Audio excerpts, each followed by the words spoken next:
시편 15편 1절입니다. 811면입니다. 시편 15편 1절부터 마지막 절까지 제가 봉독해 드리겠습니다.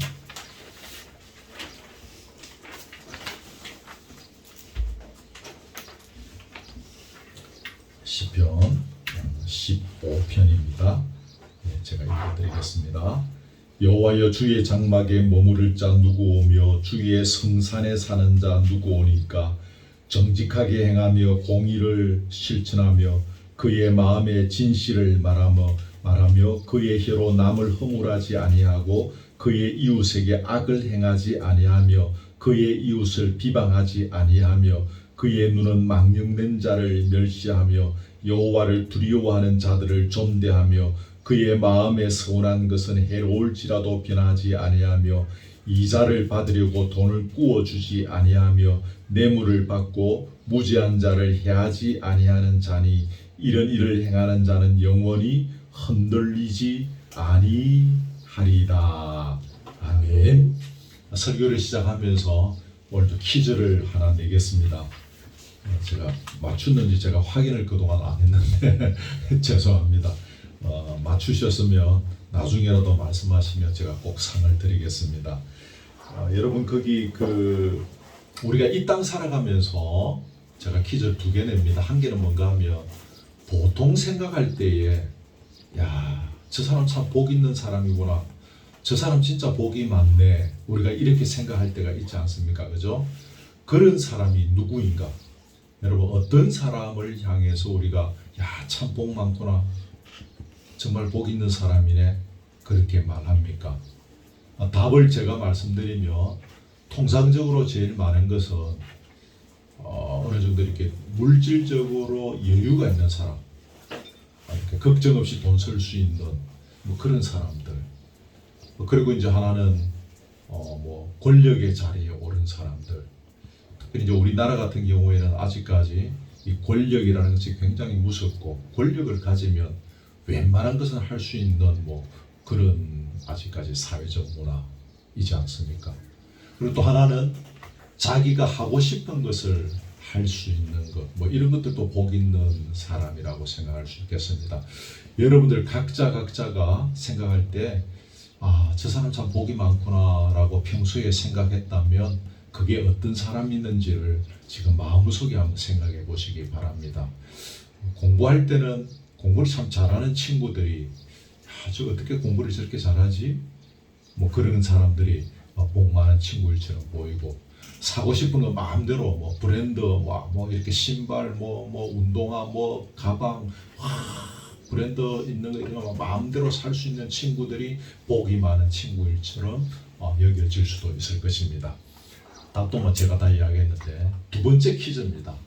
그러면 우리가 성경적으로 그리스도인이, 또 다른 말로 우리 기독교인이 하나님을 믿는 사람이, 하나님의 백성이 성경적으로 볼 때 가장 복이 있는 것이 어떤 모습일까요, 여러분?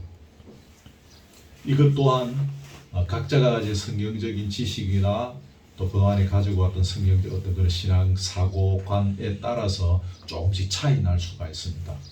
성경은 어떤 사람을 복 있는 사람이라고 할까?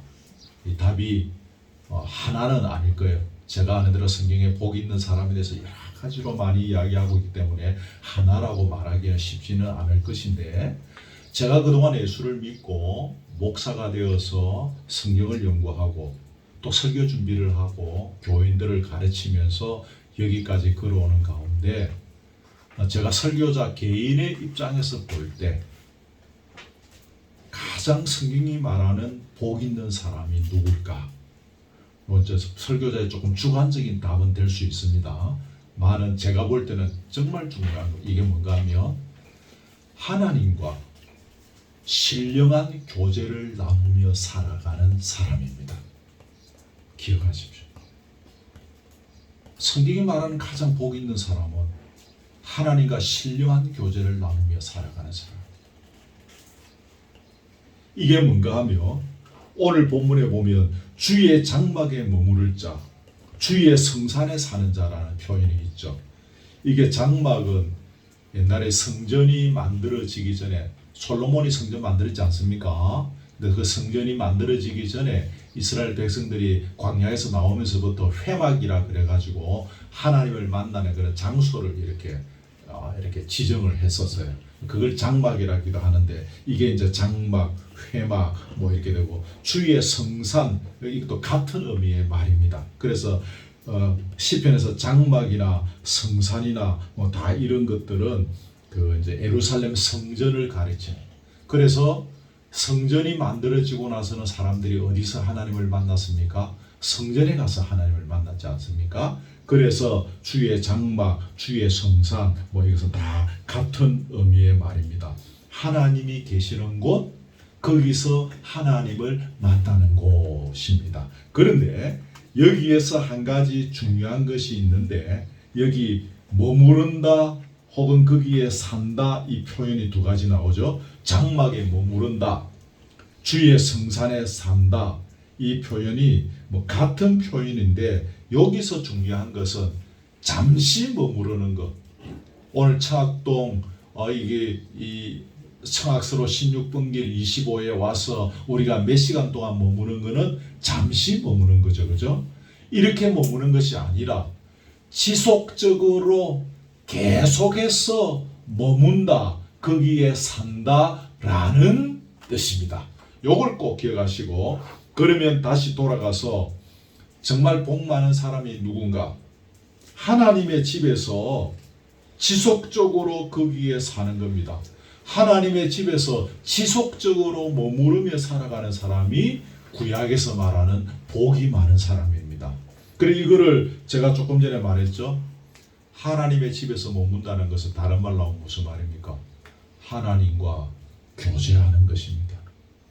우리도 교제를 중요하게 여기죠. 오후에 같이 밥 먹으면서 오만 세상 이야기 하고 지나간 이야기도 하고 뭐 또 이게 뭐 살다가 보면 일어나는 일들을 이야기하면서 우리가 교제하죠.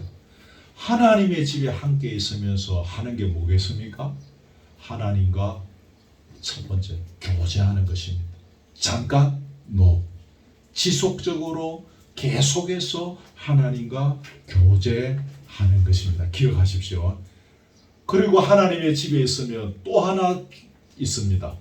또 하나, 두 번째, 그것은 하나님의 집이니까 하나님이 주인이시고 하나님이 왕이시지 않습니까? 그러면 이게 무슨 집이죠? 하나님이 통치하시고 하나님이 지배하시고 하나님이 다스리는 곳입니다. 그러니까 나는 하나님의 보호를 받으며 살아가는 것입니다. 어린아이 때는 어떻게 합니까? 부모님의 보호를 받죠.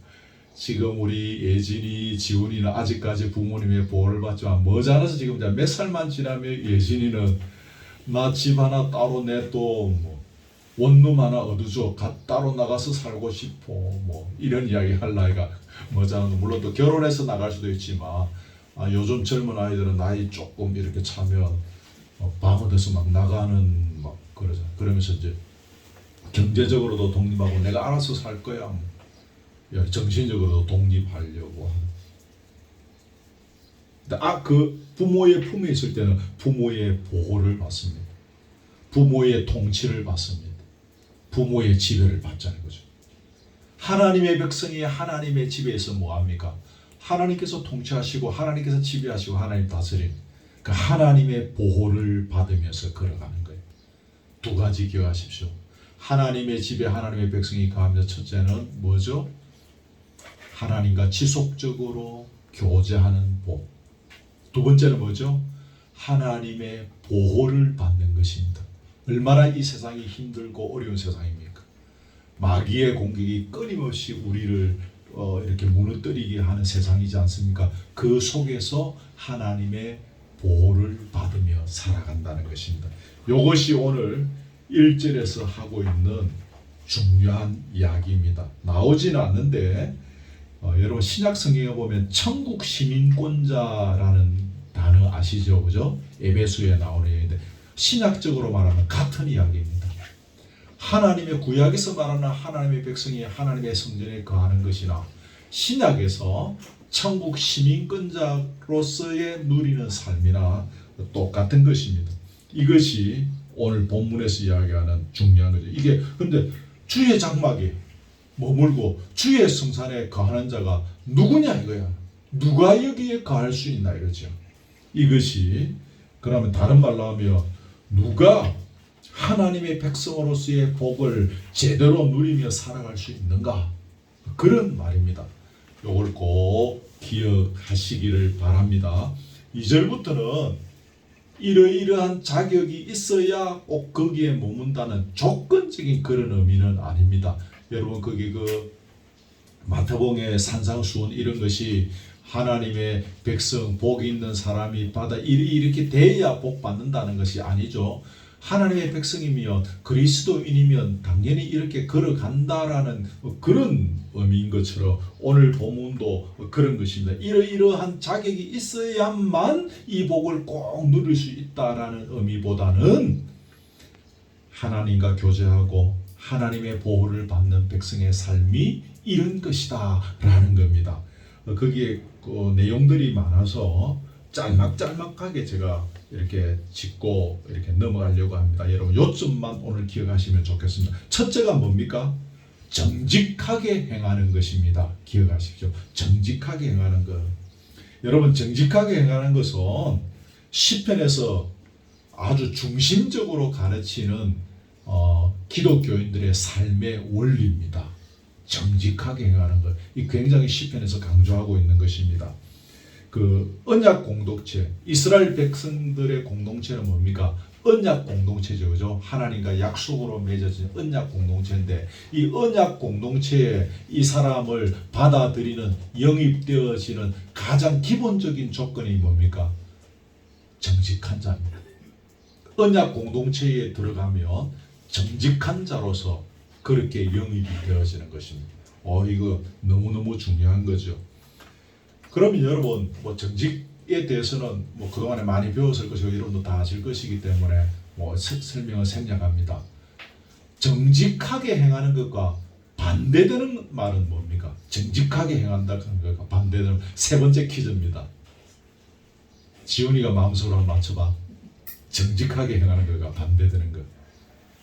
그거는 알죠? 남을 속이는 것입니다. 맞죠? 그죠? 남을 속이는 것. 그러면 왜 남을 속입니까? 나의 이익을 얻기 위해서 다른 사람을 이용해 먹기 위해서 그 사람을 속이는 것입니다. 여기서 우리는 아주 중요한 법칙을 발견하게 되는데요. 사람을 그 사람 자체로 사랑해야지 자기의 이익을 위해서 이용해서는 안 된다는 것입니다. 이런 구절 그대로 성경에 표현되어 있는 것은 제가 알기에 이렇게 그대로 표현되는 것은 성경 구절에 없습니다만 성경이 지속적으로 말하고 있는 중요한 사상 중에 하나가 이것입니다. 나의 유익을 위해서 나의 어떤 이익을 추구하기 위해서 다른 사람을 이용해서는 안 된다는 것입니다. 그저 그냥 그 사람을 하나님의 형상으로 창조된 그 사람을 사랑하라는 것입니다. 이것이 성경에서 말하고 있는 아주 중요한 사상입니다. 하나님의 형상대로 만들어진 사람을 그 자체로 사랑하는 것. 이것이 뭡니까? 곧 정직하게 행하는 것입니다. 우리가 이 신앙 공시를 제가 늘 중요하게 여기고 강조하는데 마찬가지입니다. 우리가 작은 교회로 출발해서 여기까지 왔습니다. 숫자의 부흥은 더디게 가고 있지만 저는 이것도 하나님의 뜻 가운데 있다라고 생각하는데 이 작은 공동체 안에서도 우리는 다 다릅니다. 생각이 다르고 또 사상적으로 다를 수 있고 이념이 다르고 가치관이 다르고 삶의 여건이 다르고 다 추구하는 것들이 다를 수 있습니다. 그러나 우리는 이 안에서 하나님의 형상으로 창조된 그 사람을 그 형제를 그 자매를 그 자체만으로도 사랑하는 훈련을 여기서 배워나가야 하는 것입니다. 아멘. 중요한 거죠. 두 번째입니다. 첫째가 참 중요했고요. 두 번째, 공의를 실천한다라고 했죠. 하나님의 보호를 받고 하나님과의 신령한 교제를 지속적으로 이렇게 추구하면서 살아가는 사람은 두 번째로 공의를 실천하는 사람. 여러분, 공의가 뭐라고 했습니까? 공의. 철저한 법의 집행을 의미합니다. 입법한 것. 우리가 국회에서 법을 입법부를 하지 않습니까? 그렇죠? 국회에서 법을 이렇게 정하지 않습니까? 입법한 대로, 법을 정한 대로 철저하게 바르게 집행하는 것이 뭡니까? 공의입니다. 그래서 하나님을 무슨 하나님? 공의의 하나님이라 그러죠. 공의의 하나님. 그래서 죄의 삭은 사망이다. 이거 따먹으면 죽는다라고 하나님께서 선포하셨기 때문에 아담과 하와가 따먹었기 때문에 죽어야 하는 것입니다. 하나님 그 법대로 하는 것입니다. 근데 하나님은 어떤 하나님? 사랑의 하나님. 사랑이 너무 많으셔서 어쨌든 이 놈들을 살려야 되겠는데 법을 선포했기 때문에 법대로는 해야 되고, 그래서 그 인간 대신에 죽어야 할 자를 바로 당신의 독생자 예수 그리스도로 진행하셨던 것입니다. 그 죄 없는 그분을 십자가에 달려 죽게 하시고, 그러니까 공의의 하나님, 공의가 이루어졌죠. 그리고 아담과 하와의 후손들을 살려주시는 것입니다. 그래서 사랑의 하나님이죠. 그러므로 여러분, 하나님께서 공의로우신 것처럼 우리도 공의롭게 살아야 하는 것입니다. 기억하십시오. 우리가 공의롭게 살아가는 것은 어떤 의미일까요? 두 가지입니다. 하나는 위로 하나님과 맺은 언약을 제대로 지키며 살아가는 것을 우리가 공의롭게 살아가는 방법입니다. 우리가 하나님과 성경에 쭉 보면 창세기부터 나오잖아요. 그죠? 언약의 하나님과 아담부터 보면 아브라함, 다윗 이렇게 보면 하나님과 언약 맺은 것들이 쭉쭉쭉 나와요. 여러분 아시죠? 그죠? 다음에 제가 언약을 갖고 제가 시리즈로 설교를 한번 할까 싶습니다만, 언약의 하나님, 하나님과 나와 맺은 언약을 하나님은 신실하게 지키셔요. 공의의 하나님. 우리도 공의의 하나님의 백성이니까 우리도 하나님과 맺은 언약을 지켜가야 하는 것입니다. 기억하십시오. 두 번째는 위로 하나님이니까 옆으로 뭡니까? 사람, 이웃과 이웃 간에, 나와 그 사람 간에 맺은 약속도 성실히 지켜가는 것. 이것 또한 공의의 하나님의 백성으로서의 걸어가는 삶의 모습이죠. 그 위로 하나님과의 맺은 약속을 우리는 조금 이제 그 세련된 언어로 언약이다 그렇게 합니다. 그래서 이제 사랑과 맺은 거는 이제 성경에서는 이제 언약이라는 표현보다는 그 틀린 말은 아닌데 그냥 단어상 그냥 우리는 보통 약속이다 그렇게 하죠. 그 약속을 성실하게 지켜가는 겁니다. 하나님과 우리는 언약의 관계입니다. 우리는 하나님의 언약 백성입니다. 그래서 하나님께서 세우신 언약을 성실히 지키고 또 이웃과 맺은 약속들을 성실히 준행하며 걸어가는 것이 하나님의 백성, 그 성전에서 하나님의 보호를 받고 하나님과 지속적인 교제를 누리며 살아가는 사람은 그렇게 걸어가는 것입니다. 중요했죠. 세 번째 넘어갑니다. 그의 마음의 진실을 말한다. 그래서 원어적인 의미를 직역하면 진실을 마음으로 말한다. 진실을 마음으로 말한다. 대단히 진실하다는 그 뜻입니다. 그죠? 믿을만 하죠. 정말 신뢰할 만하지 않습니까? 진실을 마음으로 말하는 그런 사람들. 그 앞에 여러분 지금 시편 15편 하고 있는데 시편 12편 거기 2절에 보시면 2절 하반절에 앞첨하는 입술과 두 마음으로 말하는 도다라는 말이죠. 저 옆에 있습니까? 이 표현하고로 완전히 반대되는 거예요. 아첨의 말. 또 두 마음으로 말하는 거하고 다르죠. 오늘 본문은 진실을 마음으로 말하는 것입니다. 여러분, 또 네 번째 퀴즈입니다. 나중에 맞추신 거 몇 개 맞췄다고 밥 먹을 때 꼭 이야기하시면 제가 꼭 정말 오늘 상 드리겠습니다. 네 번째 퀴즈. 신약 성경에서 오늘 지금 이 본문처럼 이렇게 정말 진실한 마음으로 신실한, 그래서 정말 믿을 만한 신실한 존재로 표현되어진 사람이 있습니다. 누굴까요? 일부러 말하려니까 여러분 주제에서 속으로만 생각하시죠. 그렇게 알고 있습니다. 속으로라도 맞추시면 나중에 말하세요. 디모데입니다. 기억하시죠?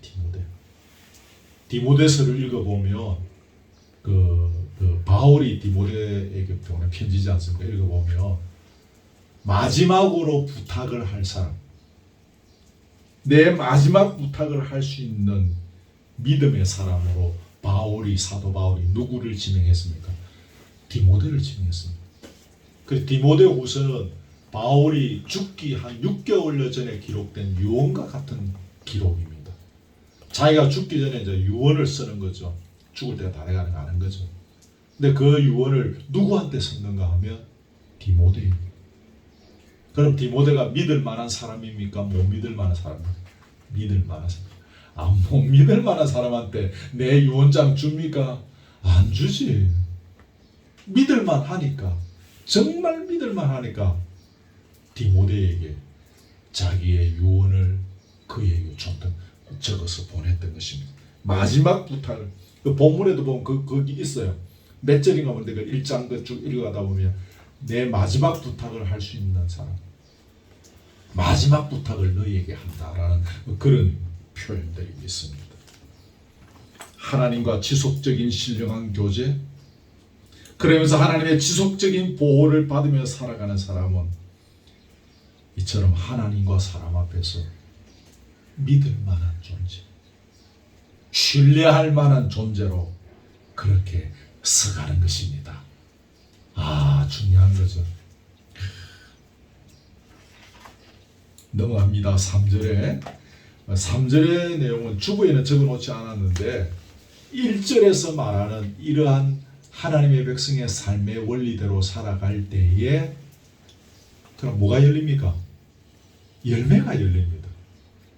지금 우리 거루터기 마당에는 막 여러분이 주일마다 잘 안 살피겠지만 감나무에 싹이 나고 막 지금 지금 뭡니까? 이게 방울토마토가 지금 심는데 지금 올라오고 있고 고추도 올라오고 막 여러 가지 나무들이 사과나무 빼고 거의 다 있어요. 여기 보면 모자라 다음 달에는 자두도 따고 앵두도 지금 열려가고 막 그러고 있어요. 제가 지금 무슨 말 하려고 합니까? 이 원리대로 살아가면 열매가 열린다 그 말이에요. 3절은 2절의 원리대로 살아갈 때에 우리의 삶에 일어나는 어떤 열매적인 그런 요소라고도 볼 수가 있겠습니다. 그렇게 참고하시면 되겠고요. 그의 혀로 남을 허물하지 아니한다. 다른 사람의 허물이나 약점, 우리는 누구나 약점이 다 있습니다. 그렇죠? 저에게도 허물이 또 다 있습니다. 저와 365일 24시간을 거의 같이 살아가는 저희 아내한테 한번 물어보세요. 제가 얼마나 허물이 많은 사람인지. 허물이나 약점 있습니다. 그걸 덜추어가면서 공격하는 것입니다. 제가 잠깐 이렇게 막 좀 쉬거나 이렇게 할 때 유튜브 이렇게 켜서 이렇게 봅니다. 근데 최근에 한 며칠은 그 김창옥 교수라는 분이 강의한 것들을 그냥 요번에 우연히 이렇게 봤어요. 그냥 이렇게 봤는데 자기 바로 위에 누나가 있다네요. 그 누님이 목사님 사모님이시래요. 그 매형은 목사님이시죠. 근데 누님이 전화 와서 하는 말이, 야 창호가, 너희 매형이 이혼하잔다. 목사님이 이혼하잔다는 거예요. 누나 왜 그래? 내가 너 매형 흉을 어떤 권사님한테 막 봤거든. 그러면서 권사님 아무한테도 이야기하지 마세요. 그랬는데 그 권사님이 집사님들한테 또 막 이야기를 했다는 거예요. 그 집사님들이 교회 장로님들한테 또 이야기를 다 했다는 거예요. 온 교회가 다 알게 되고 남편이 목사님도 알게 되고 남편이 너무 화가 나서 목사님인데 이혼하자, 끝내자. 물론 이 그 사모님은 그렇게 남편의 허물과 약점을 덜 추원해서 뭐 남편을 공격하려고 한 것은 아니겠죠, 그죠? 그냥 막 답답하고 막 그러니까 그게 뭔지는 모르겠는데 하여튼 막좀 이렇게 털어냈던 것 같아요. 여기서 말하는 중요한 것은 다른 사람의 허물의 약점을 덜 추워서 공격하는 것입니다. 이 의미를 꼭 기억하십시오. 교회 안에서 대표적으로 사용되어지고 있는 마귀의 괴략이 제가 볼 때는 바로 이겁니다. 주일 11시 예배 시간에 실컷 은혜 받고 각 기관실에 들어가서 이걸로 다 깨지는 것입니다. 기관실에 끼리끼리 모여서 이걸로 또 오후 예배 때까지의 시간을 보내는 것입니다. 이 건강하지 못한 교회의 모습. 쉽게 안 뜯어 고치지더라고요. 그렇게 강조하고 강조해도 이게 쉽게 고쳐지지가 않아요. 마귀는 그럽니다. 예배 실컷 은혜 받으라. 목사 설교 잘하지. 은혜 받아. 아 잘해 찬송 크게 불러. 그리고 마치고 나서 각 기관실에 들어가서 이 계략으로 마귀는 교회를 박살내버리는 것입니다. 이 계략만 잘 이겨도 교회가 부흥하겠다. 저는 목회하면서 그런 생각들을 가진 적이 많았습니다. 이 한계를 교회가 벗어나지 못한, 우리 교회 이야기는 절대로 아닙니다. 전에 살아오면서 경험했던 이야기들입니다. 여러분, 마음에 분노가 있고 혈기가 많은 사람들이 이 계략에 잘 넘어갑니다. 원래 나도 그렇게 해야 되겠다라고 자기가 생각하지는 않습니다. 이 계략에 넘어가는 것이 혈기가 많은 분들, 어떤 것 때문에 혈기가 확 있는 분들, 또 분노가 꽉 찬 분들이 이런 계략에 잘 넘어가시더라고요. 교회 안에 이제 이단들이 들어오면 이런 사람들을 찾아냅니다. 그래서 이런 사람들과 사귀고 하면서 이제 이단들의 특징이 뭡니까? 뒤에서 이제 목회자 흉보고 뭐 당의 흉보고 막 이제 이렇게 하면서 편 나뉘게 했다가 결국 나중에 교회를 탈취하게 하죠. 꼭 조심하셔야 됩니다. 이런 말을 애초에 퍼뜨리는 사람들, 또 이런 말을 받아서 또 전달하는 것을 즐겨하시는 분들의 또 공동적인 특징은 무엇입니까? 시기와 질투에 약한 사람들입니다. 맞죠, 그렇죠? 이런 분들은 하나님께서 자기를 얼마나 사랑하시는지를 발견해야 합니다. 기억하십시오. 하나님께서 나를 얼마나 사랑하시는가. 우리가 3월달 우리 암송구절이 그거였지 않습니까? 하나님이 세상을 이처럼 사랑하사. 거기에 우리 중고등부 다닐 때는 전도사님들 여기에 자기 이름을 넣어서 외우잖아요. 하나님이 정성제를 이처럼 사랑하사 독생자를 주시. 그러면서 우리가 주일마다 외웠던 기억이 지금도 납니다. 하나님이 나를 얼마나 사랑하시는가. 여기 앉아 계시는 한 분 한 분을 하나님께서 얼마나 사랑하시는지 모릅니다. 이것을 우리 각자가 스스로 발견해 가는 것입니다. 체험해 가는 것입니다. 자, 여러분 아까 말했죠. 하나님의 집에 하나님의 성전에 거합니다. 하나님의 주권이 그 속에 있습니다. 하나님이 왕이 되셔서 통치하고 지배하고 다스리는 그 세계 속에 내가 살아갑니다. 그럼 내가 시기하고 질투할 게 뭐 있냐고요. 전지하시고 전능하시고 우주 만물의 모든 것의 주인이신 하나님이 나를 통치하고 계시는데 내가 시기하고 질투할 게 뭐 있냐.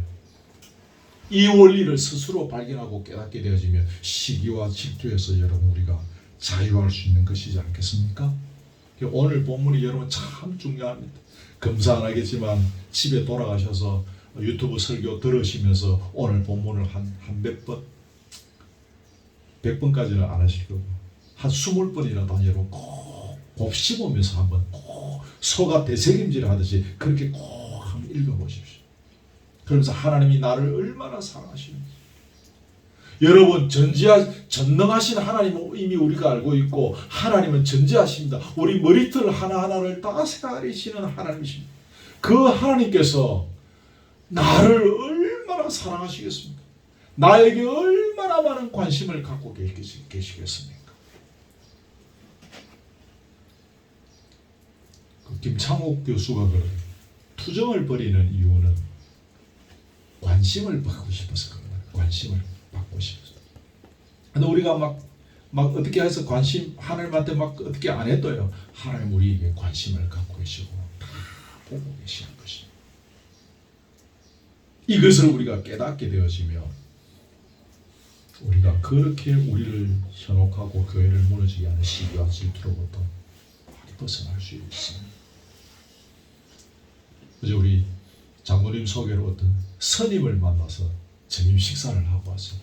근데 그분이 장로 오시기 전에 일찍 오셔서 쭉 뭐 이야기를 하면서 계속했던 이야기 중에 하나는 물론 이제 목사와 만나기 위해서 자기 나름의 굉장히 무장을 막 하고 오신 것 같아요. 마음의 무장을 하고 오셔서 어제는 제가 주로 이제 듣는 쪽으로 자꾸 제가 물어보고 알지만은 또 모르는 척하면서 물어보기도 하면서 자꾸 이제 그분이 이야기하도록 유도를 하면서 이제 한 2시간 이렇게 같이 지냈는데 그분이 계속 강조하시네요. 돌을 닦아서 수영을 해서 깨우치면 소위 말해서 도통한다 그런 이야기를 만나서부터 계속 하시더라고요. 이제 불교에서 하는 이야기인데 우리 기독교도 마찬가지입니다. 거기에서 추구하는 그런 깨달음 그 도의 추구 방법하고는 다르지만 우리가 기도하고 하나님 말씀을 만나고 어떤 그렇게 하나님과 교제하는 가운데 영적인 깨달음이 오는 것입니다. 그게 뭡니까? 이겁니다. 하나님이 나를 얼마나 사랑하시는지, 하나님이 나에게 얼마나 많은 관심을 갖고 있는지. 여러분 이제 주일 와서 인사하고 이렇게 가는 것 같죠? 그래도 이게 참 보잘것없는 목사가 여러분 한 영혼을 위해서 매주 기도합니다. 저 밭을 돌면서 내가 지훈이 위해서 기도 안 하겠습니까? 내가 지훈이 한 사람을 위해서 내가 기도합니다. 심장을 치고 오게 해주시고 배웠던 것들 기억나서 거기서 이렇게 답을 잘 쓸 수 있도록 해주시고 이번 시험을 통해서 자신감을 얻게 해주시고 내가 기도 안 하겠습니까? 예진이 위해서 기도 안 하겠습니까? 여러분 한 분 한 분에서 기도 안 하겠습니까? 부족한 인간인 저도 여러분을 위해서 그렇게 관심을 갖고 기도하는데 전지하신 하나님께서 사랑이 많으신 그 하나님께서 여러분에게 관심을 쏟지 않으시겠습니까?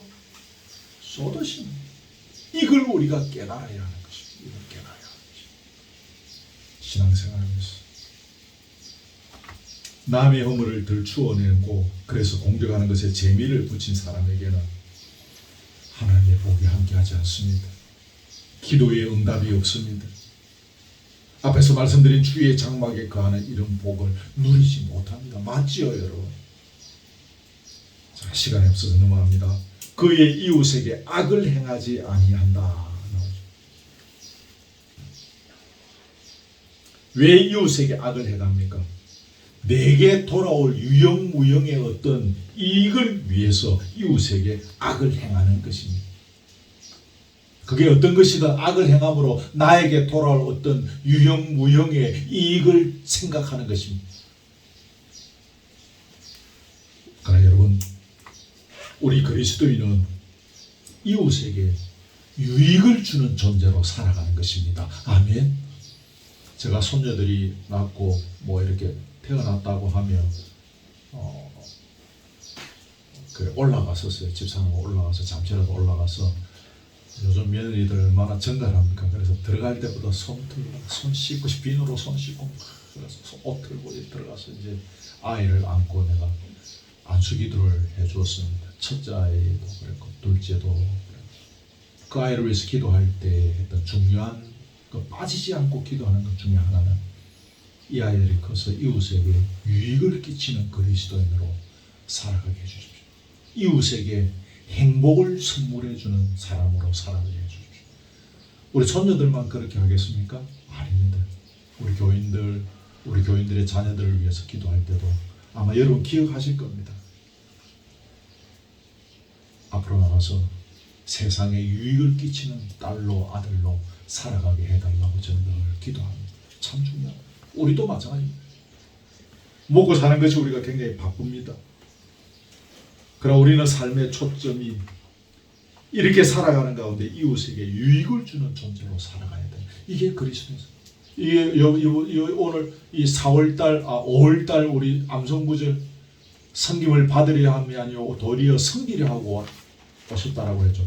같은 의미입니다. 섬기는 것입니다. 이웃에게 유익을 주는, 이웃에게 행복을 주기 위한 도구로 우리의 일생을 걸어가는 것입니다. 아내와 저의 작은 소원 중에 하나는 이 울타리 안에 들어온 자는 누구든지 주 안에서 위로받고 평안을 누리고 회복하고 소망을 얻는 땅이 되게 해 주옵소서 늘 기도하는 것입니다. 이웃을 그 다음에 비방하지 아니한다. 앞에 했던 말하고 비슷한 표현이 나옵니다. 남을 비방하는 이유는 시기와 질투 때문이죠. 자기보다 잘 되는 그거 죄송합니다. 표현 죄송합니다. 그 꼬라지를 못 보는 것입니다. 네, 여러분 중요한 이야기합니다. 남이 잘 되는 것을 보고 기뻐하는 마음이 없다면 나는 아직 성숙하지 못한 그리스도인입니다. 유치원생입니다. 과자 주면 교회 가고 과자 안 주면 교회 안 가고 저쪽 교회 가니까 더 비싼 과자 주니까 거기 가는 그런 유치원생입니다. 성숙한 그리스도인은 형제나 자매가 잘 되는 것을 보고 기뻐할 수 있어야 하는 것입니다. 이 마음이 없으니까 비방하게 되는 것입니다. 돈 많이 벌었다, 혹은 뭐 어떻게 해서 뭐 출세했다, 혹은 뭐 어떻게 해서 뭐 이렇게 잘 됐다, 뭐 어떻게 해갖고 뭐 그래 했겠지. 이런 이야기들이 나오지 않습니까? 그럼 우리가 성숙하지 못한 것입니다. 이웃을 비방하는 것, 조금 이게 원어적인 표현으로 하면 이웃을 해하기 위해서 거짓 증거한다는 의미입니다. 이웃을 하는 일을 방해하기 위해서 거짓 증거한다는 것입니다. 아까 허물을 덜쳐낸다는 말이 있었죠. 그거보다 한 수입니다. 허물은 원래 있는 거지 않습니까? 그죠? 예를 들어서 죄송합니다. 그냥 정미아 집사님의 허물이 원래 뭐 이런 게 있어. A라는 게 있어. 그래 그 허물을 덜쳐내는 것인데 지금 말하는 이것은 이웃을 비방한다 이 말은 없는 것을 덜쳐내서 그를 공격해서 무너지게 하는 거니까 허물을 덜쳐내는 것보다 어떤 의미에서 한 수 위에 더 나쁜 악랄한 행동이 되는 것입니다.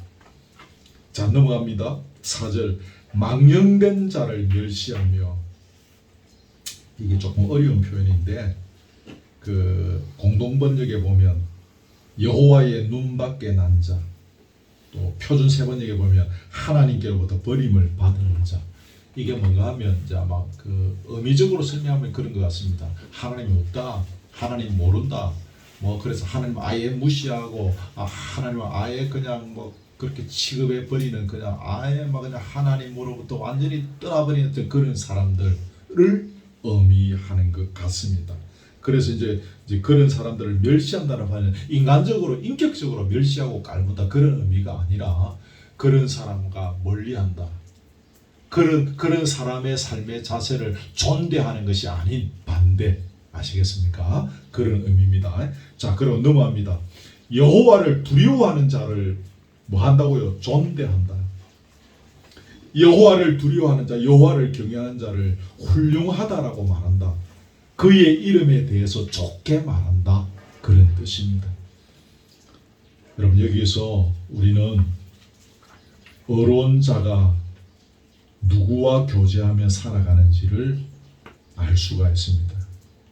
우리가 누구와 교제하고 누구의 영향을 받느냐 하는 것은 대단히 중요하죠. 아직 우리가 영걸어지기 전에 여기 있는 것처럼 여호와를 망령된 자, 여호와 밖에 난 자와 사귀게 되어지고 그와 친구가 되어지면 어떻게 되겠습니까? 우리도 그 길을 따라갈 확률이 높겠죠. 그러니까 여호와를 두려워하는 자를 알고 그와 사귀고 그와 함께 더불어 그 길을 걸어가며 우리도 그를 닮으면서 그와 함께 그 아름다운 길을 걸어가게 되겠지 않습니까? 그죠? 중요한 겁니다. 제가 목사니까 그냥 목사 이야기를 합니다. 목사라는 타이틀을 가지고 있다고 해서 다 제가 볼 때 존경할 만하고 같이 갈 만하고 귀한 분은 아닌 것 같습니다. 살아보니까. 그래서 저도 목사님을 구별해서 만납니다. 굳이 만날 필요가 없는 분들을 제가 굳이 시간 내고 제 돈을 투자해 가면서 만나지는 않습니다. 만나봤자 아무 의미도 없고 그저 머리만 아파서 돌아오게 되기 때문에 저에게 도움이 되어주고 이왕이면 저에게 도전을 주고 또 함께 신령한 교제를 나눌 수 있는 그런 목사님들을 시간이 잘 없지만 그래도 그런 분들을 만나려고 애씁니다. 함께 기도할 수 있는, 서울과 부산에서 전화로 기도하면서 함께 울 수 있는 목사님들, 그게 귀하지 않습니까? 그렇죠. 하나님을 경외하는 자들은 서로 교제하면서 서로 적극적인 영향을 주고받는 것입니다. 도움을 나만 계속 받는다는 표현보다 서로 간에 이런 선한 영향을 끼치고 주고 나도 받으면서 그 길을 걸어가는 것입니다. 이 가장 대표적인 데가 어디입니까? 아름다운 신앙 공동체인 것입니다. 여기서 우리가 함께 그 길을 걸어가는 것이죠. 우리는 여호와를 두려워하는 자가 어떤 분인지 분별할 수 있는 눈을 달라고 한편으로 기도해야 되겠죠. 하나님, 사람을 잘 분별할 수 있는 눈을. 세상은 어떻습니까? 저 사람이 어떻게 하면 나에게 어떤 도움이 될 수 있는가? 그죠? 저 사람이 내 출세에 어떻게 도움이 될 수 있겠는가? 어느 줄을 내가 탈 것인가? 내가 어느 기업에 들어가면 기업에도 줄이 여러 가지 있지 않습니까? 내가 어느 줄을 타고 갈 것인가? 그러니까 누구와 사귀면 내가 또 돈을 좀 더 벌 수 있고 내 일이 좀 잘 될 수 있을 것인가? 세상은 그렇게 구별하고 우리가 사람을 사귀죠. 그러나 믿음의 사람은 어떻게 합니까? 정말 여호와를 경외하는 분이 어떤 분인지를 알고 그분과 사귀기를 애써 적극적으로 시간과 물질을 내 마음을 드리게 되어지는 것입니다. 넘어갑니다. 서원한 것은 해로울지라도 변하지 아니하며, 여기서 해로울지도라는 말은 손해를 보더라도 라는 의미입니다. 서원을 했습니다. 하나님 앞에 손해를 보더라도 그것을 지킨다는 것입니다. 근데 서원해놔놓고 왜 못 지킵니까? 지킬 수 없는 것을 서원했기까. 두 번째는 마음이 변했기 때문에 안 하는 것입니다. 지킬 수 없는 것을 서원하는 것은 우리가 하나님을 앞지르는 것입니다. 이스라엘 백성들은 구름 기둥과 불 기둥을 앞서지 않았죠, 그죠? 그 따랐다죠, 같이 갔죠. 자기 감정, 자기 기분 이거 믿지 않고 자기의 모든 것을 하나님께 잡아맨 사람이 그 서원을 지킬 수 있는 것입니다. 주의 성산, 주의 성전에 거하는 자, 아까 누구라 했습니까? 하나님의 통치와 하나님의 지배와 하나님의 다스리심을 받는 자라 그랬죠. 내 마음에 내 의지, 내 감정, 내 기분 모든 것이 뭡니까? 하나님의 지배와 통치와 다스림을 받는 것입니다. 그래서 모든 것을 하나님께 잡아맨 사람이기 때문에 그 관점에서 서원하게 되어지고 그리고 그 서원을 또한 지켜가는 것입니다. 요즘은 그럴 잘 없지만 조금 전에만 해도 예배당 짓는 건축 때문에 막 부흥사 불러서 교회에서 집회하고 하면요, 막 사람들이 막 기분에 자기가 도대체 할 수 없는 금액을 막 적어내서 와 하고 옆에서 막 매덕 적어내니까 자기도 막 매덕을 적어내고 막 그런 사람들 많이 있어요. 제가 들었던 어떤 여 선생님인데 너무 과도한 금액을 적어내서 나중에는 안 돼서 막 그 학교를 퇴직하고 퇴직금을 다 받고 그것도 모자라고 해서 또 막 그 카드로 또 끌고 그래서 또 막 뻥끗 안 하고 그래서 파산의 경지에 이르는 이야기도 제가 들었습니다. 실제로 그런 감정에 모든 것이 하나님께 붙잡혀서 하나님의 통치 가운데 결정하고 서원하고 맹세하고 그리고 하나님의 통치 속에서 내가 그 서원한 것을 맹세한 것을 지켜가는 것입니다.